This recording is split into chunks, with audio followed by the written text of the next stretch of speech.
Assalamualaikum warahmatullahi wabarakatuh. Saya Nurul Sabarina binti Mayadi dan ahli kumpulan saya akan membincangkan dan menerangkan tentang tajuk yang berkenaan, iaitu buruh kanak-kanak polisi syarikat yang tidak berberi kemanusiaan. Antara isu global yang hebat diperkatakan pada hari ini ialah pengeksploitasian kanak-kanak. Jutaan kanak-kanak di dunia menderita akibat mencari pendapatan pada usia yang muda dan bekerja dalam jangka masa yang panjang. Jumlah kanak-kanak yang berumur 10 hingga 14 tahun didapati paling banyak terlibat dalam masalah ini, terutamanya di negara Afrika, Amerika Latin dan terdapat beberapa buah negara di Asia. Mengapakah perkara ini boleh berlaku? Antara sebab dan punca berlakunya kepada masalah ini ialah salah satu faktor adalah faktor kewangan, di mana ianya bagi memenuhi keperluan dan kehendak yang tidak dapat diberikan oleh ibu bapa mereka, terutamanya kehendak yang mewah. Seterusnya, faktor desakan hidup, iaitu di mana kemiskinan yang menyebabkan mereka terpaksa bekerja untuk menampung perbelanjaan persekolahan. Seterusnya, disebabkan kurangnya perhatian terhadap pembelajaran, menjadikan salah satu faktor yang mendorong kanak-kanak ini untuk bekerja. Bukan sahaja kanak-kanak yang kurang memberi perhatian terhadap pelajaran mereka, tetapi sikap ibu bapa mereka yang kurang perhatian terhadap pendidikan kanak-kanak juga menjadi asbab kepada terjadinya buruh kanak-kanak. Di samping itu, alasan bahawa dengan membiarkan kanak-kanak bekerja dapat melatih diri mereka untuk berdikari, di samping menyumbang sumber pendapatan bagi kehidupan sebuah keluarga. Mereka juga melontarkan pandangan jika kanak-kanak itu masih mendapat keputusan yang cemerlang, belum tentu dapat menjaminkan sebarang jawatan yang baik untuk diri mereka. Akhir sekali, sikap majikan yang suka mengambil pekerja daripada golongan ini. Kanak-kanak ini dibayar dengan upah yang rendah sehingga majikan boleh mengaut keuntungan yang berlipat ganda. Ini disebabkan kanak-kanak tidak tahu-menahu mengenai wang dan upah yang mereka dapat. Jadi disebabkan ini, majikan akan mengambil kesempatan terhadap kanak-kanak tersebut. Assalamualaikum warahmatullahi wabarakatuh. Nama saya Nur Fahanis binti Muhammad Nazari di 1911159. Hari ini saya akan terangkan siapakah yang terlibat, kesan terhadap pihak yang terlibat dan profesional yang salah guna kuasa. Pihak yang terlibat sudah tentulah kanak-kanak yang bawah umur 18 tahun kan. Kesan kepada pihak yang terlibat pula ialah, kita boleh tengok kat sini, ia boleh menjejaskan masa depan kanak-kanak sebabnya mereka tidak dapat pendidikan yang baik dan kadar buta huruf juga akan meningkat di negara kita. Kesan yang seterusnya ialah boleh menjejaskan masa depan kanak-kanak kerana mereka tiada matlamat hidup yang tetap.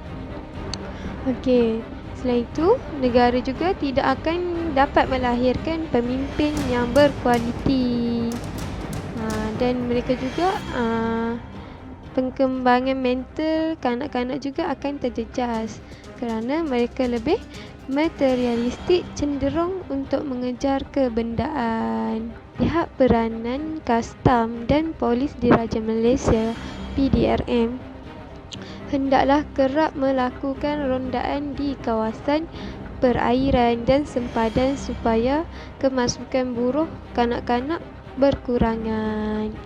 Okey. Peranan badan kerajaan dan bukan kerajaan, NGO, organisasi masyarakat sama ada badan kerajaan ataupun bukan badan kerajaan seharusnya bergiat lebih aktif dalam usaha untuk memastikan kanak-kanak supaya tidak bekerja. Okey, yang seterusnya, pihak kerajaan juga boleh menguatkuasakan undang-undang dan hukuman yang setimpal, iaitu Akta Buruh Kanak-kanak Orang Muda 1996 menetapkan bahawa syarat pengajian kanak-kanak di bawah umur 14 tahun hanya dalam jenis pekerjaan yang sesuai dan tidak membahayakan nyawa, anggota kesihatan dan moral. Okey, itu sahaja daripada saya. Sekian, terima kasih. Bismillahirrahmanirrahim. Hari ini saya akan membentangkan kronologi buruh kanak-kanak. Iqbal masih dilahirkan di sebuah kampung kecil di luar Pakistan. Tak lama selepas dia dilahirkan, bapa Iqbal meninggal dunia dan ibunya pula bekerja sebagai pembantu rumah. Tetapi pendapatannya tak cukup untuk menyara semua anak-anaknya.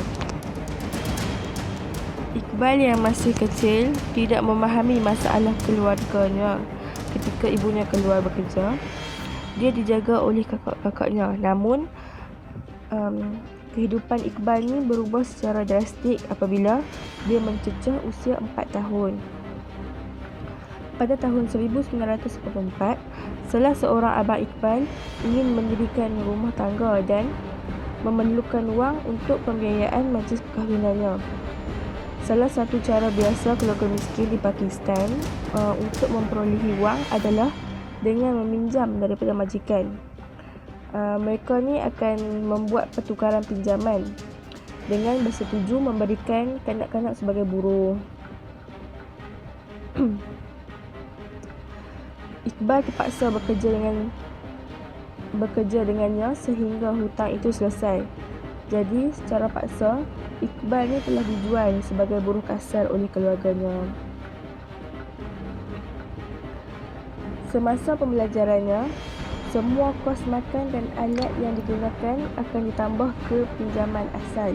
Sekiranya dia melakukan sebarang kesilapan, dia juga didenda dan kerugian juga ditambah dalam pinjaman. Iqbal terpaksa bekerja selama setahun tanpa gaji hanya untuk mempelajari kemahiran menyanyi bermadani. Selain daripada itu, kos pinjaman juga akan meningkat kerana biasanya majikan akan menambah bunga pinjaman. Selama bertahun-tahun lamanya, hutang keluarga Iqbal semakin bertambah dan Iqbal terpaksa bekerja bagi membayarnya. Majikan ada membuat rekod tentang hutang keluarga Iqbal. Ketika Iqbal berusia 10 tahun, pinjaman tu telah meningkat kepada RM13,000. Keadaan Iqbal bekerja sangat menyedihkan. Iqbal dan kanak-kanak lain terpaksa berjangkung di atas meja kayu dan menenun berjuta-juta simpulan menjadi permaidani. Mereka hendaklah mengikut pola tertentu, memilih setiap benang dan mengikat simpulan dengan berhati-hati. Buruh-buruh bawah umur ni juga tak dibenarkan bercakap. Jika tidak, pengawal akan memukul mereka dan mungkin mereka akan cedera teruk akibat tercucuk alat pemotong benang yang tajam. Iqbal bekerja selama 14 jam sehari dan 6 hari seminggu. Bilik tempat Iqbal bekerja sangat panas kerana tingkapnya tidak boleh dibuka bagi menjaga kualiti bulu. Hanya 2 lampu mentol sahaja yang digantung di atas anak-anak kecil itu. Jika mereka melawan, ataupun melarikan diri, mereka akan dihukum. Mereka biasanya akan dipukul, dirantai pada alat penenun, dikurung dalam almari ataupun digantung terbalik. Iqbal sering menerima hukuman seperti itu. Untuk semua kesengsaraan ini, Iqbal hanya dibayar RM60 sehari. Sekian, terima kasih. Assalamualaikum warahmatullahi wabarakatuh. Nama saya Fathatul Jannah binti Abdul Hamid, nombor metrik D191111529. Perkara-perkara pihak yang terlibat boleh menyelesaikan atau menghentikan masalah kanak-kanak buruh ialah dengan menguatkuasakan undang-undang hukuman yang setimpal harus diimplementasikan. Yang kedua ialah Akta Buruh Kanak-Kanak dan Orang Muda menetapkan syarat pengajian kanak-kanak di bawah umur 14 tahun dan pemuda yang berumur di bawah 16 tahun hanya dalam jenis pekerjaan yang sesuai dan di dalam perusahaan tertentu seperti tidak membahayakan nyawa, anggota kesihatan dan moral. Objektif utama akta ini adalah untuk mengawal atau melindungi mereka daripada mengganggu persekolahan mereka. Majikan yang melanggar akta ini boleh dikenakan penalti tidak melebihi 6 bulan atau didenda tidak melebihi RM2,000 atau kedua-duanya sekali. Tanpa hukuman seperti ini, penderaan kanak-kanak buruh akan terus berulang. Terima kasih.